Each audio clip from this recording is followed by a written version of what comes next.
Hello, everybody.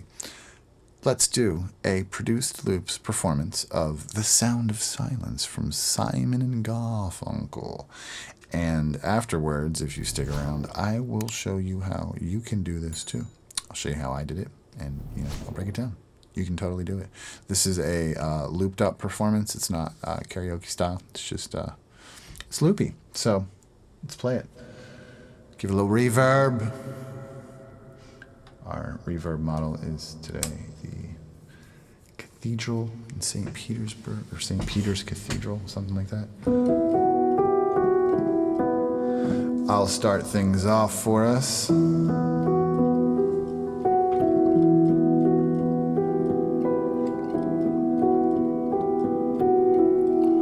Hello, darkness, my old friend. I've come to talk with you again, because a vision softly creeping left its seeds while I was sleeping, and the vision that was planted in my brain still remains within the sound of silence. In restless dreams I walked alone, narrow streets of cobblestone, neath the halo of a street lamp.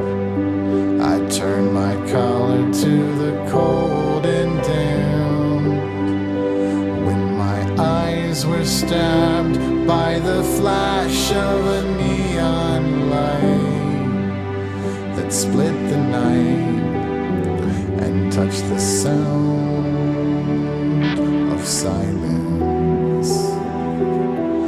And in the naked light I saw 10,000 people, maybe more. People talking without speaking, people hearing without listening, people writing songs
And there you have it. It's the sound of silence. So there was a mistake in there, and I left that in there intentionally. Obviously, because you watched it, that means I put it there. I published it. So why would I leave a mistake in? What are you doing, harp? What's the deal here, buddy? So for one thing, it's a kind of a good proof that this is not just playing to a backing track. You have got to be doing what you're doing when you're supposed to be doing it, or things will go awry. So in that particular moment, what happened, coming out of the solo section, I sometimes am a little, my head is somewhere else, okay? And I didn't remember that this particular song, I only have a 1 beat window to do my trigger. In a perfect world, I have at least 4 counts and within that window to get that trigger. I cannot do that with this project. If you've seen any of my other videos, sorry, plug in my display feed there. If you've seen any of my other videos about Ableton, you may have heard me talk about this phenomena. Phenomenon makes it sound so serious, doesn't it? And that is when you have loops, a set of loops, and you're going through an Ableton project like I am here. And you can see I've got 8 scenes. Those are 8 sections of the song that I'm going through.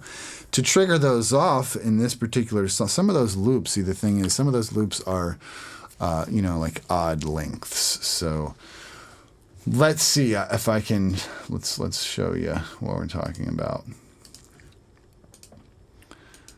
somewhere. So yes, these loops, so this scene,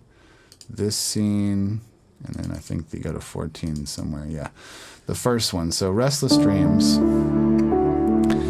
is 14.2 bars long to get everything kind of like exactly like it is in the song. And so Ableton doesn't like stuff like that. And when you throw a situation like that at Ableton, and we know that it's 14.2. I'm looking down here in the middle. Length 14.2, and if you can tell over here, it goes out, and that's how a lot of songs are. And so Ableton doesn't really like that. And so the way to get around that and still have your trigger always pull up your thing when it's supposed to is to set it to 1/4. At least I've discovered for me. That's up at the top. They call it the quantization menu. I don't know really that seems right, but this is like where it's going to trigger. So if you have it set to 1 bar and you're in 4/4 time, you'll have, if you hit the trigger for it to go to the next scene, anytime, like you hit it within 4 bars, it's going to go on the next one. You got 4, 3, 2, 1 to trigger it all that time. In this, we're talking about just 1. Okay, and that way we know when we hit that trigger, the next beat, it's going to go. It's guaranteed. We know it's going to happen. We're in 4/4 beats, so we've set it to 1/4, which is basically, it's going to go in one of those 4. So 1 beat, it's going. So in this particular instance, I hit the trigger way too soon. Hit it like 2 or 3 counts too soon because, I was having fun and wasn't thinking. So I just went ahead, rolled with that. What do? You wait for those 2 beats to come around, pretend like nothing ever happened, hit that trigger again, off you go. So I left that in there, a little gem for you to see, a little humility for, for me, just so I'm human and I mess up all the time. I always mess up. There's a command on my stream, actually, called triggered that you can put into the chat, and people do when I mess up the trigger, because I'll be like, triggered, I'll always yell it out, because I'm like, I missed one. Look at me go. Look at me go. So, you want to talk about the project, don't you? Hey, Carp, shut up. We don't care about all this, brah. The project. Let's talk about the project. This is Ableton Live 11 that we're looking at.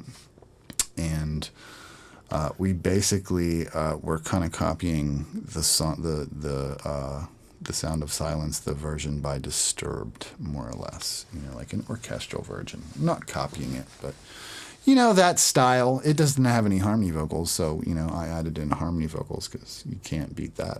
Simon and Garfunkel, they're all about it with that kind of stuff. It's the best. So as we look at our project across the bottom, like I said earlier, this is 8 scenes that we're stepping through. Nothing too crazy and fancy there. our setup.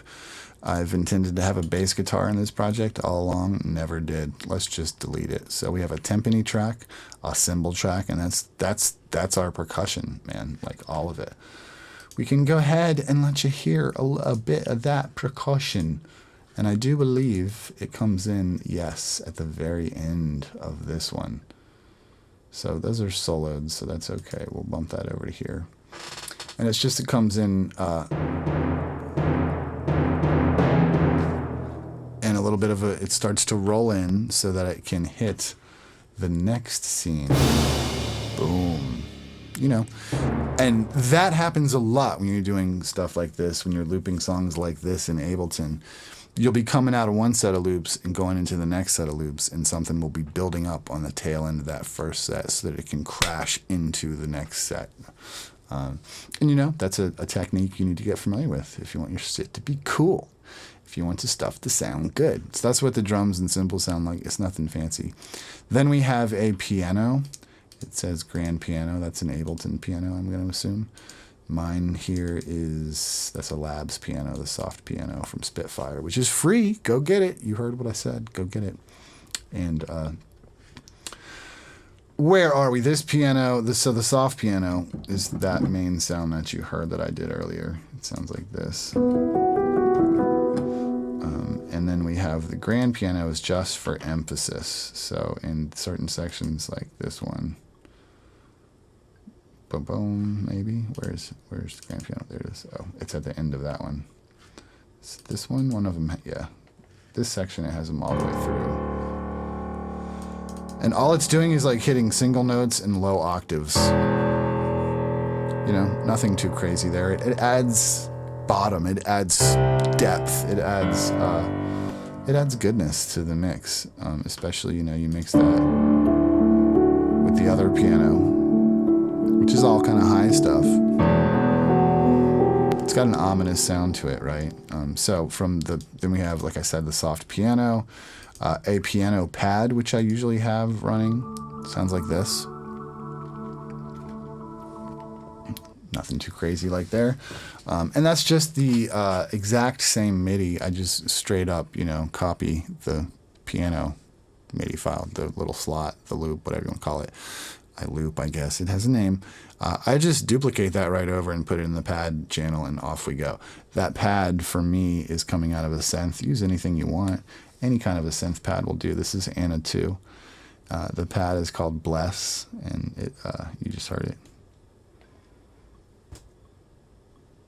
I think I now have unsold it. It sounds like that. It's just a little spacey, ethereal.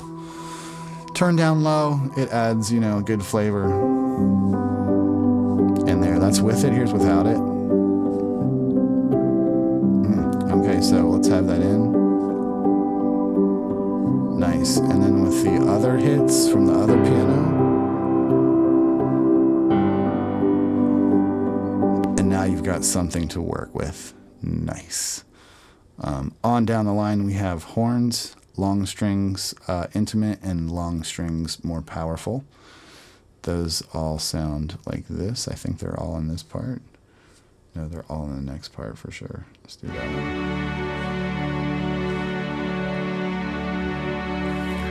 The horns don't show up until 15 bars in. So let's see the next one. Yeah, there we have horns too. Horn patch sounds like this. Horns are coming from BBC, I'm guessing. Yeah. Spitfire, BBC Orchestra, $30 plugin, super cheap. Dog hair on my screen. On my Raven. Intimate strings from, again, Spitfire.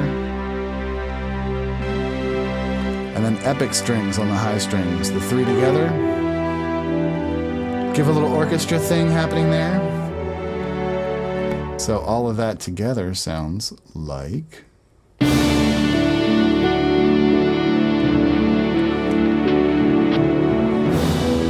This is the solo section too, so the harmony solo sits in there. Rather the, you know, the solo, the harmony part for the solo sits in there. And then so you've got a little bit of vocals that come up through there, I guess.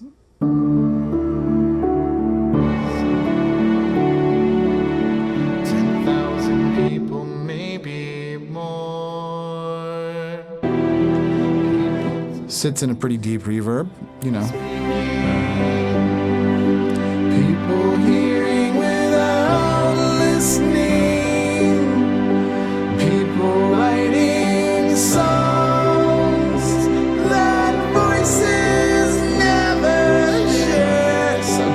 So dramatic with all the reverb, right? Wow. So the harmony, that's it. You know, then you got me playing a simple guitar part and a simple piano thing at the beginning. And that's the whole ball of wax, boys and girls. And so loop-wise, what we have, an intro section, which just does this. If I don't feel like playing it on the piano, there it is. I played it live when I did it just now. So after that, I start singing Hello Darkness, and I reach down and I push this key on the push. Hello Darkness, my old friend. And then from there, I'll take over with the feet and these two MIDI controls. These could be any MIDI controls, but these three really, 1, 2, and 3. They're what controls what I'm doing in Ableton as I bounce around. So if you see up there towards the top, there's a light gray line. I can move that down with my feet here. So that's how I get through the songs. And if I mess something up or whatever, you know, you can go back and move it around as you want. And then over to my right, a little further on this foot, out to the side, we have this pedal here. That is just a simple trigger, and that is the launch pedal. So when I hit that, boom, there we go. And that's tied to what we were talking about at the start of this video when I was talking about how many counts you have before the section that you've called up takes off. That has everything to do with this trigger. So I'd be like up, trigger, you know, or down a couple times, ready, through, trigger, you know. You always got to be on your toes, literally, with all that trigger stuff. And so yeah, putting it together. Then we're into the third thing, and really, by the time once you get into the verses like Restless Dreams, from there they're all kind of the same until the solo. The solo is my thing; it's not in the song. I just put that in there, you know. So that's on me. I threw that difficulty factor in there, and it does add a little bit of a difficulty. There's a lead into it, and then while you're leading into it, you have to get ready. You have to have your thing set to the solo section. You got to have that set to the solo section, and be ready to trigger it with this foot. Then you got to also sneak in somehow quick a volume pedal adjustment to turn up for the solo. Get ready back on that trigger, hit the trigger, do the solo. While in the solo, move it down to the next section and get ready to come out of that section, which is what I messed up in my performance just now. That's what I messed up. I came out of that too fast. I should have waited until that last count and then hit the trigger. But I'm trying to do this fast run. It's like backwards scale run down the fretboard and land when at the same time that I kind of boom. And so I got to do that and hit the trigger and remember to look up and look at the words to see what the words are, because I always forget them. And boom. So yeah, that was the hard part of the song, and I missed it. That's a good thing to publish on YouTube, bro. Good one. I like it. So yeah, that's, you know, that's how it rolls through. They're all pretty much the same until the solo, and then the last one again is the same, and then I run the intro again to just kind of fade things out, and out we go.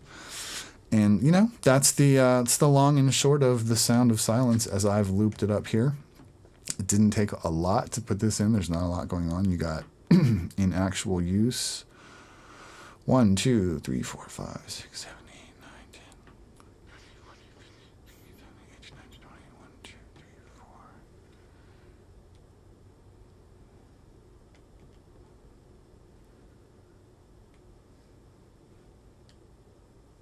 Like 35 loops. So you're in the 30 plus range. Which is pretty, it's not that bad, considering how many of those are duplicates and stuff, and what really actually was recorded in. Not maybe half of that is just straight recorded in and not like duplicates and stuff like that. So, Sound of Silence. Hope you enjoyed. Hope you learned something. if you didn't try a different video, maybe you'll learn something over there. Try another dude. Like, some other guy might have a way better take on any of this stuff than I do. You know, you might just like him better. He may have a better attitude. My attitude kind of sucks sometimes. You should watch out for that. But, you know, pick your spots. Learn what you can from where you can. Be well. Live strong. Be cool. No, don't do that. That's like somebody that like screwed up some stuff. But anyways, we'll just say, be well, live good lives, be cool. See you later in the next one. Whatever. Cheers.